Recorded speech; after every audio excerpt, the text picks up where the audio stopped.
Ici, on va faire une ANOVA à plusieurs facteurs ou plusieurs VI si le plan expérimental est un plan aux mesures répétées. Et on prend le même exemple que dans la vidéo 7.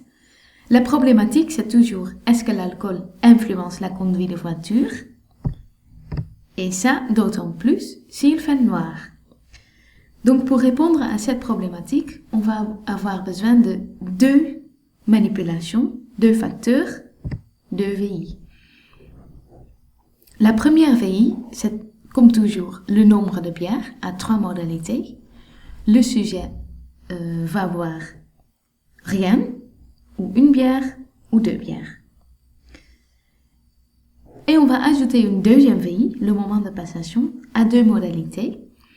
Le sujet va passer le test de conduite pendant le jour ou pendant la nuit. Donc au total, ça nous fait 6 conditions dans notre plan expérimental. Et si le plan est un plan aux mesures répétées, alors ça veut dire que tous les sujets vont passer toutes les conditions. Donc par sujet, on va avoir 6 observations, 6 scores de conduite sur un parcours. Alors, comment analyser ces données? J'ouvre le logiciel JASP et j'ouvre mon fichier de données. Comme toujours, une ligne représente un participant et dans un plan aux mesures répétées, chaque colonne représente une condition. Donc dans la première colonne, j'ai la condition 0 bière pendant le jour, puis une bière pendant le jour, etc. Donc pour mon participant 1, j'ai son score à la première condition, dans la deuxième, la troisième, etc. 6 scores par participant. Alors, on va effectuer une ANOVA pour analyser les données. Donc, je clique sur le bouton ANOVA et je vais choisir Repeated Measures ANOVA. ANOVA aux mesures répétées. Alors, dans le tableau en haut à droite, on va d'abord donner un nom à notre premier facteur, notre première VI. Donc par exemple, le moment de passation. Et ensuite, je vais donner des titres aux modalités de ce facteur. Donc la première modalité, c'est que les participants vont passer le test pendant le jour. Et la deuxième modalité, je vais appeler nuit. Ensuite, en gris, on voit facteur 2. Et ici, on a 2 facteurs, donc il faut aussi donner un nom au deuxième facteur. C'est le nombre de bières.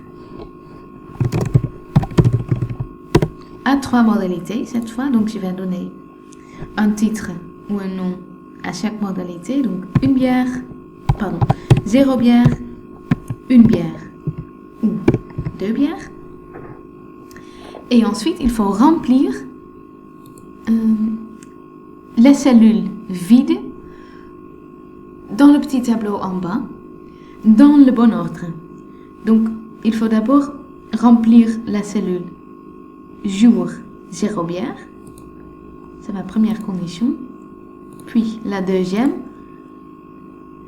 etc.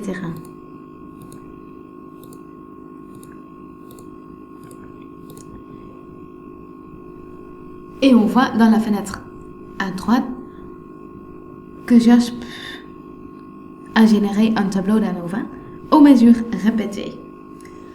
Alors, pour analyser et interpréter ces données, c'est presque pareil que dans la vidéo 7.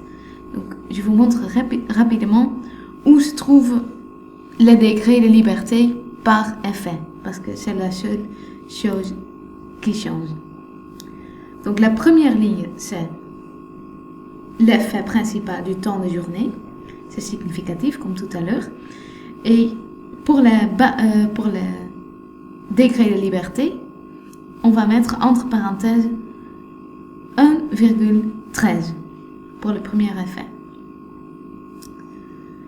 Pour le deuxième effet, l'effet global l'effet principal du nombre de bières, on va trouver le degré de liberté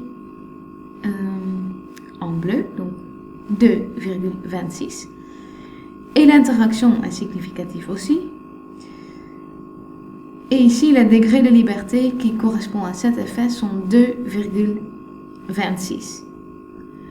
Pour le reste, la notation, c'est comme tout à l'heure dans la vidéo 7.